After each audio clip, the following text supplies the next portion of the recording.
Magandang gabi mga kaengkwentro. Pakitago na lamang po ako sa pangalang Dave. Hindi po mayaman ang aming pamilya, pero dahil nabigyan ng oportunidad ang tiyuhin ko na makapagtrabaho sa Guam, nagbago ang takbo ng buhay namin. Siya ang naging daan para umahon kami sa kahirapan.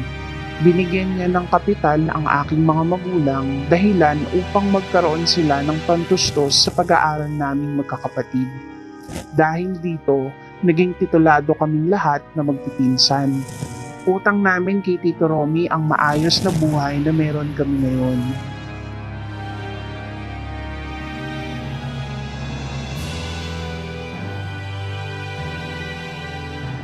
Isa ito sa mga dahilan kung bakit bata pa lang ako, pangarap ko nang makapag-abroad. Nakita ko kung paano gumulong ang swerte sa bunsong kapatid ng aking ama na ngayon ay ginagawang inspirasyon naming magpipinsan. Si Tito Romy ang naging idolo namin. Lahat kaming magpipinsan nagnanais sundan ang yapak niya bilang isang OFW.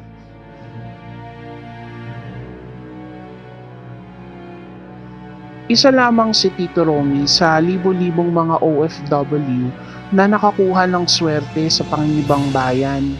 Kung noon, madali lamang ang makapag-abroad, iba na ang kalakaran ngayon.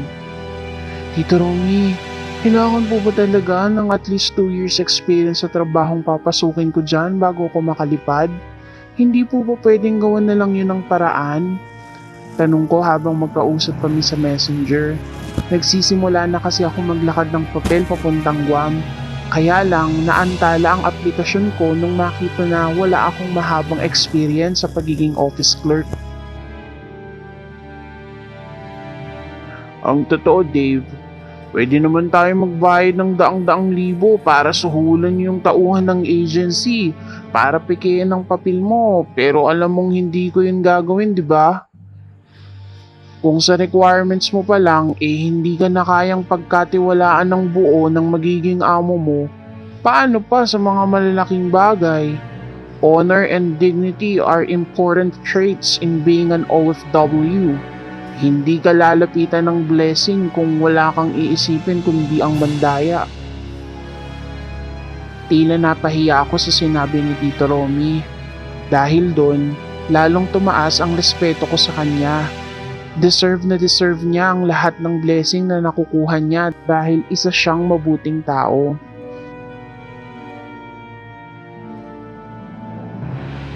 Kaya naman ganun na nga ang ginawa ko. Naghanap ako ng trabaho habang nag-iipon ng sapat na experience para makapag-abroad na ako. Napunta ako sa isang construction firm kung saan ako nakapasok bilang isang HR officer. Dito ko nakilala ang isang dalaga na itago na lamang natin sa pangalang Aya. Mula pa lamang sa unang pagtatagpo namin, napansin ko kaagad ang kanyang kakaibang ganda. Tuwing naglalakad siya sa harap ko, pakiramdam ko ay nasa loob ako ng isang pelikula. Hindi ko pa iyon nararamdaman sa kahit na sinong babae na dumaan sa buhay ko. Nagka-girlfriend naman ako noon pero iba talaga ang naging tama ko kay Aya. Ang ganda talaga ni Aya, no? Sambit ko kay Jerome, kasamahan namin sa trabaho. Kasalukuyan kaming kumakain sa kantin noon habang pinagmamasdan ko si Aya at ilang mga katrabaho na nasa katapat na lamesa. Ano kaya kung ligawan ko siya? Ha! Good luck sa'yo, pre! Marami nang nagtangka dyan kay Aya pero sadya talaga siyang mailap. Hindi na ako sumagot.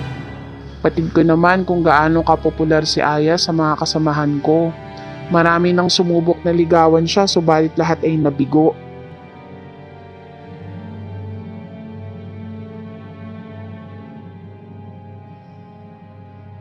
Hindi lang naman basta ganda lang ang nagustuhan ko kay Aya. Mabait din ito at palaging nakangiti. Siya yung tipo ng babae na hindi mo kayang biruin o bastusin. Karespe-respeto siya at isang marangal na babae. Lumipas ang ilang buwan at hindi ko na napigilan pa ang nararamdaman kong pag-ibig para sa kanya. Isang araw, Sinabayan ko siya pag-uwi at hinatid sa may sakayan. Dito, ipinagtapat ko na sa kanya ang tunay kong nararamdaman. Noong umpisa, ikinagulat ito ni Aya. At kagaya ng inaasahan, hindi niya tinanggap ang pag-ibig na inaalok ko sa kanya. Pasensya ka na, Dave. Flattered na ako na napili mo akong mahalin pero di ko kayang suklian ang pagmamahal mo eh. Marami ka pang hindi alam sa pagkatao ko. Hindi mo pa ako lubos na kilala.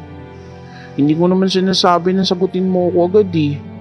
Ang akin lang, nagpapaalam ako kung pwede ba kitang ligawan para maipakita ko kung anong klaseng pagmamahal ang pwede kong ibigay sa'yo. Hindi rin kita pipigilan kung tatanggap ka pa ng ibang manliligaw o kaya naman ay makikipag-date sa iba. Pero ako, di na ako manliligaw ng ibang babae.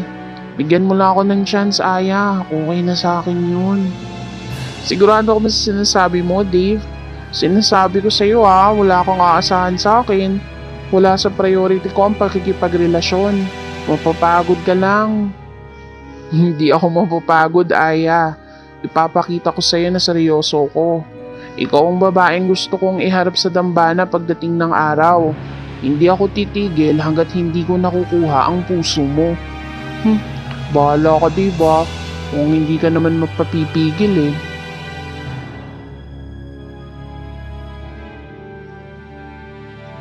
At ganoon nga ang ginawa ko. Sinimulan ko ang panliligaw kay Aya pero hindi niya ginawang madali ang lahat. Lahat na yata ng klase ng bulaklak at tsokolate ay naibigay ko sa kanya. Subalit kung hindi sa basurahan ay pinamimigay niya lamang ang mga iyon sa iba. Subalit hindi ako sumuko. Determinado akong mapasagot si Aya.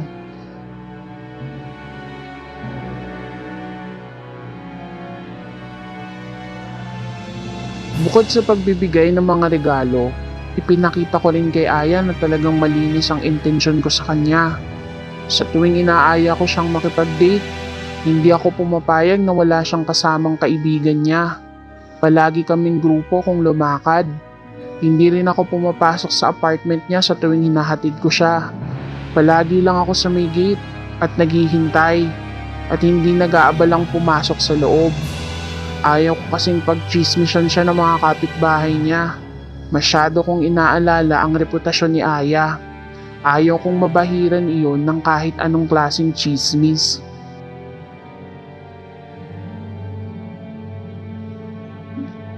Isang araw, biglang nag-text sa akin si Aya. Kailangan daw niya ng tulong para palitan ang pundidong ilaw sa kusina niya. Dahil natatakot daw siya sa asawa ng landlady niya na wari niya ay may pagnanasa sa kanya, hindi na siya nag-abalang i-report iyon sa kanila.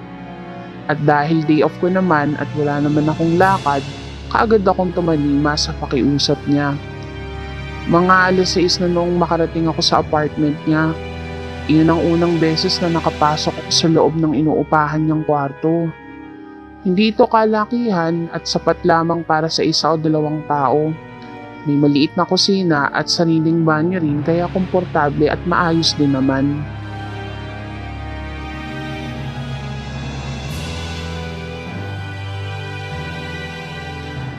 O ayan, okay na yung ilaw mo. Makakapagluto ka na ng hapo.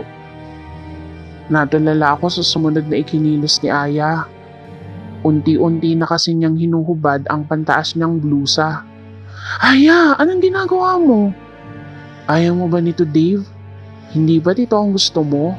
Ito na buong-buo ko nang ibibigay sa'yo. Teka lang, Aya, ano ba? Kinuha ko ang jacket na iniwan ko sa sofa at itinakip sa kanya. Lumayo na rin ako sa kanya upang bigyan siya ng pagkakataon na makapagbihis.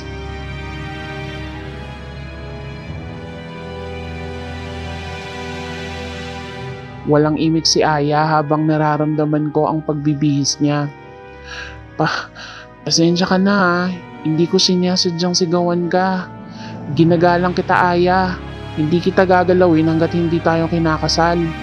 Alam kong iba na ang panahon ngayon, subalit hindi ko talaga kayang sirain ang reputasyon mo. Masyado kitang mahal para bastusin ng ganito. Pagkatapos ay akma na ako nagpaalam. Hindi ko kasi alam kung hanggang kailan ko kayang pigilan ang aking sarili, lalo na sa ganoong pagkakataon. Ngunit bago ako umalis, pinigilan ako ni Aya. May bakas ng luha ang kanyang mga mata. "Oh, Aya, bakit? Bakit ka umiiyak?" "Masaya lang ako, Dave. Dahil pumasa ka sa huling pagsubok ko. Pinatunayan mo sa akin na tapat at malinis ang hangarin mo sa akin. Dahil dito, sinasagot na kita." "Talaga, Aya? Hindi ka ba nagbibiro?" "Hindi, mahal ko. Hindi ko kayang palampasin ang lalaking katulad mo. Kaya naman simula sa araw na to, magkasintahan na tayo." Nagbunga rin ang 1 taon kong panunuyo kay Aya. Naging magkasintahan na nga kami. Sobrang saya ko nun, mga kaengkwentro. Hindi ako makapaniwala na nakuha ko ang puso ng dalagang 1 taon ko halos pinaghirapang mapaibig. "Saan mo pala gustong kumain ngayon, Han?" "Sa dati pa rin, Han. Gusto ko ulit kumain ng hilaw na salmon tsaka yung rare steak sa restaurant na lagi nating kinakainan." "Naku, ikaw talaga. Hindi ka ba nagsasawa sa mga karning yun? Puro yun na lang kinakain mo, ha." "Sige na, please. Alam mo naman na paborito ko ang restaurant na yun eh. Isa pa, kailan mo ako napakain ng gulay?" "Alam mo naman na repolyo lang ang kinakain kong gulay, di ba? Saka carrots." "O siya, sige na. Kung saan mo gustong kumain. Alam mo namang ikaw ang reyna ko eh. Abay, dun tayo dapat pumunta." Isang gabi, nakitulog ako sa apartment ni Aya dahil may plano kaming mag-out of town para sa nalalapit naming monthsary. Kagaya ng palagi kong ginagawa, sa sofa ako natutulog habang nasa kwarto si Aya. Kahit na sinagot na niya ako, pinipilit ko pa rin ang pangako ko sa kanya na walang mangyayari sa amin unless kasal na kami. Kaya kahit paminsan-minsan ay nakikitulog ako sa apartment niya, hindi ko tinitake advantage ang tiwala niya sa akin. Kabilugan ng ba noon kaya maliwanag ang gabi. Sapat na ang liwanag sa labas upang liwanagan ang kabuuan ng apartment ni Aya. Naalimpungatan ako upang umihi. Dahil naiwang nakabukas ang bintana sa kusina, pumapasok sa loob ang lamig mula sa labas.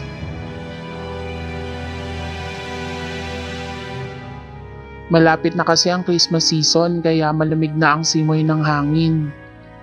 Pabalik na ako nun sa aking higaan pagkatapos umihi nang mapansin kong nakaawang ang pintuan sa kwarto ni Aya. Isasara ko sana ang pinto, subalit nang masilip ko ang loob, nagbago ang isip ko. Nakita ko si Ayang nakaupo sa kama nang nakahubad. Nakatalikod siya mula sa pintuan at nakaharap sa bintana kung saan kitang-kita mo ang malaking buwan. Mayroon siyang hawak na bote na may lamang animoy langis na ipinapahid niya sa kanyang sarili. Naglalabas ito ng isang masangsang na amoy na animoy na bubulok na laman ng hayop.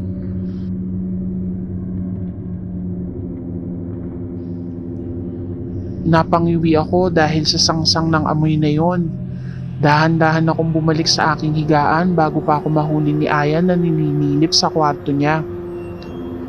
Hindi na ako nakatulog pa kakaisip kung ano ang bagay na ipinapahid niya sa kanyang katawan. Kinabukasan, nang lumabas siya ng kwarto, hindi ko na maaninag ang masangsang na amoy na yun sa kanyang katawan. Sigurado naman akong hindi siya naligo at nanatiling nasa loob ng kanyang kwarto hanggang sa mag-umaga. Paano kaya nangyari yun? Pinagabag ako ng sinalong yon ng ilang araw hanggang sa malaunan, hindi ko na yun inintindi. Lumipas ang mga panahon at lalong lumalim ang aming pagtitinginan. Ipinakilala ko na si Aya sa aking pamilya at maging sila ay botong-boto sa kanya. Hanggang sa hindi ko namamalayan, matatapos na ang 2 taon na ibinigay sa akin ni Tito Romy para tuluyan ng makalipad sa Guam. Mag-1 taon na rin kaming magkasintahan ni Aya. At batid niya ang plano kong pag-abroad at wala siyang tutol tungkol dito. Maging siya kasi nais ding subukan ang panginibang bayan. Doon ko naisip na hindi ko nakakayanin pang mawala si Aya sa aking buhay. Kaya naman kinausap ko na siya. Han, alam mo naman kung gaano kita kamahal, di ba? Kung okay lang sana sa'yo, gusto kong makilala ang pamilya mo. Gusto ko na kasing hingin ng kamay mo sa mga magulang mo. Nais na kitang pakasalan, Aya. Okay lang naman kung hindi ka pa handa. Pero mainam na rin na makausap ko ang mga magulang mo upang ipaalam sa kanila na handa na akong panindigan ka kung sakaling pumayag ka sa alok kong kasal. Subalit imbis na matuwa, nabanaog ko ang takot sa mukha ni Aya. Oh, hindi mo alam sinasabi mo, Dave. Huwag kang nagsasalita ng ganyan, baka magsisi ka. Ano bang sinasabi mo, Aya? Wala akong pagsisisihan. Sinabi ko na sa iyo yun, di ba? Ikaw ang babaeng gusto kong pakasalan. Kaya importante sa akin na makilala ko ang pamilya mo. Hindi pwede, Dave. Hindi mo pwede makilala ang pamilya ko. May rason kung bakit pinili kong manirahan dito sa Maynila. At isa pa, 1 taon pa lang naman tayo magkasintahan ah. Tapos gusto mo na ako agad pakasalan? Baka nabibigla ka lang. Imposible naman na ganun mo na ako kamahal agad. Nasaktan ako sa sinabi ni Aya. Hindi ko akalain na ganun pala kababa ang tingin niya sa pagmamahal ko sa kanya at sa relasyon namin. Pagkatapos ng araw na yon, iniwasan ko muna si Aya. Hindi ko na rin muna sinasagot ang mga tawag at text niya. Iniisip ko noon baka hindi sapat ang nararamdaman niya sa akin para i-consider niya ako bilang mapapangasawa niya sa future. Baka sa pagitan naming dalawa, ako lang talaga ang nagmamahal at napilitan lang siyang sagutin ako noon.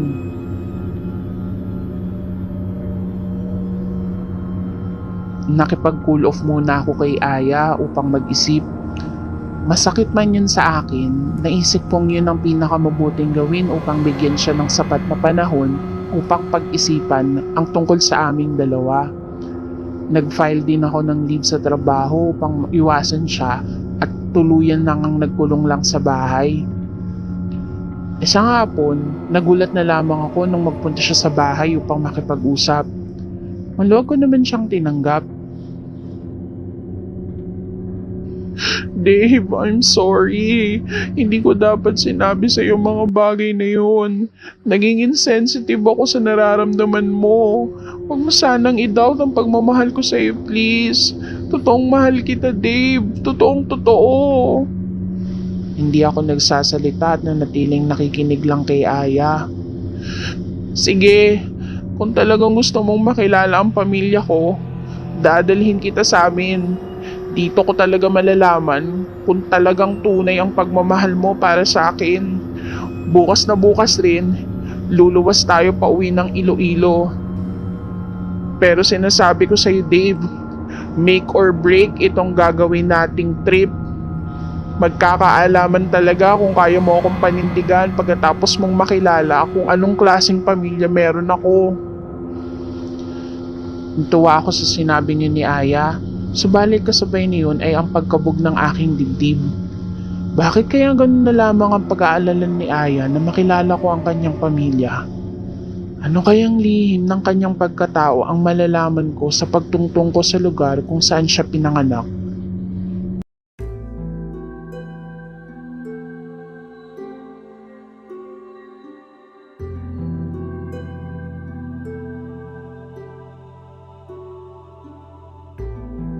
Kung nais ninyong magbahagi ng inyong hindi makakalimutang engkwentro tungkol sa mundo ng kababalaghan at katatakutan, mag-email lamang kayo sa encuentropcs@gmail.com.